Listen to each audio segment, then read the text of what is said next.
That was great. All right, so Holly, tell everybody, what's our one thing? Our one thing has always been a commitment to consistency. As long as I've known Ty, he has been all in everything he does. Our relationship, our children, businesses, and especially IDREV. 30 years ago, we met. And probably this month, right? 30 years ago, we met. He asked me to marry him after 3 weeks of dating. So this man is all in. But what I have been blessed with has been right in the seat next to him, the co-pilot seat, and witness his personal growth and development, and what a big thrill it is to watch him mentor others for their personal growth and development. Thank you, Toth. So, with that, Ty. Thank you, Holly. I think that deserves a kiss. Aww. All right, so let's have fun here. It's audience participation time. Let me ask everybody a question here. For those of you who don't know, first of all, I'm a private pilot, have been for over 20 years. One of my passions in life. I love to get up and fly and just kind of disconnect. So my question for you is this. Show of hands, how many people have ever been in an airplane? Big one, small one, whatever. Okay, wow, awesome. So just about everybody. Okay, so let me ask you this question. If I get in my plane and I pull out onto the runway and I'm ready to go, and it doesn't matter, that runway could be 2,000 or 3,000 feet, 5,000 or 10,000 feet, almost 2 miles long. If I go full throttle for 2, 3, 4 seconds, and then I pull back, and I stop the plane, have I taken off? Okay. If I do that again, another time, and I pull it back, I still haven't taken off, right? Now, I can do that as many times as I want going down the runway. Again, no matter how long that runway is, I love the way Logan puts it. That pig ain't gonna fly, right? Or that pig don't fly. So I get down to the end of the runway, I've got to then taxi back around to the beginning. If I keep doing that over and over, am I ever gonna take off? No, okay. Now, let's say that I do it right this time, and I take off, and I'm flying along, and I'm up at 10, 12, 15,000 feet, and I just pull the throttle back. Is that plane going to keep flying? No. Two things are going to happen. They're guaranteed. Number one, it's going to get very quiet very fast. Okay? And the second one is, that plane's landing, whether I want it to or not. So I got to keep my hand on the throttle. Okay? I don't have to keep it on there the whole time I'm flying, but we got to keep the gas on. Well, here's what happens. Is we do that with our business. I want you to imagine something for a second. I want to put you in the plane with Holly and me. So imagine you're in my plane. Okay, now you know I've been a pilot for a long time. So you're sitting in the back seat, Holly and I are up front. I say, okay, let's go.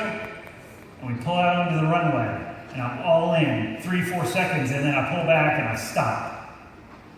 And I turn around and go, no, it's okay. It's all right. Now we're going to go. Okay, ready? And then I do it again. I'm in for 3, 4 seconds and I stop. Here's the audience participation time. What's going through your mind when I've done that twice?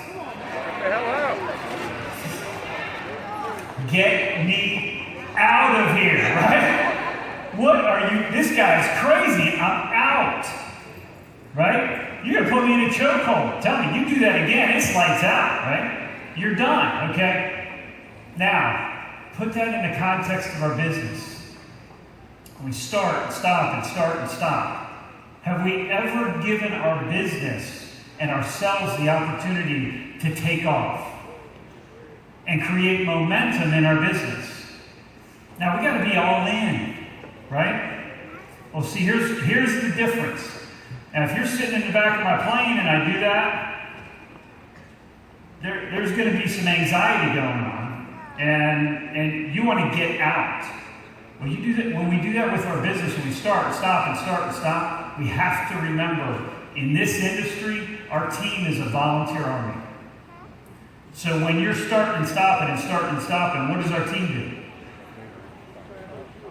They're not gonna say anything to you because we're a volunteer army. They're just gonna go away. They just disappear. They stop showing up to presentations.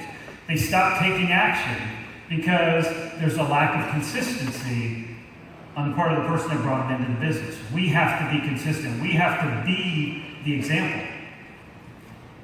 See, this business is caught, not taught.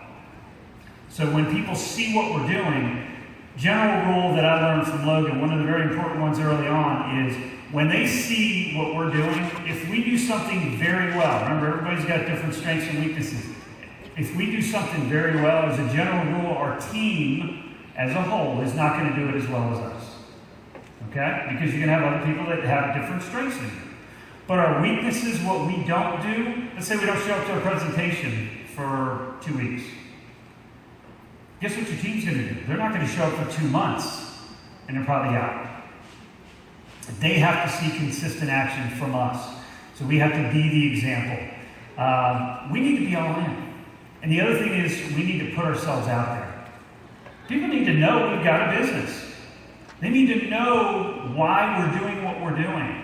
And if we don't tell people, we don't communicate that, one of the things that I'm guilty of and I need to improve on is I'll go to a presentation, I'll be in somebody's living room or a larger presentation, and I'm taking pictures and I always do it, but I don't always post right away. And then 2 or 3 days go by and I've forgotten to post. And that's something that I'll be upset with myself 2 or 3 days. Why didn't I post that picture? We had an awesome home presentation, we had an awesome launch party. So we need to communicate the action that we're taking to our team so they see what they need to be doing. And I'll sum it up for you this way. You are the pilot for your team. You're the pilot for your business. You need to be on the throttle and at the controls. And we can change lives together. Amen.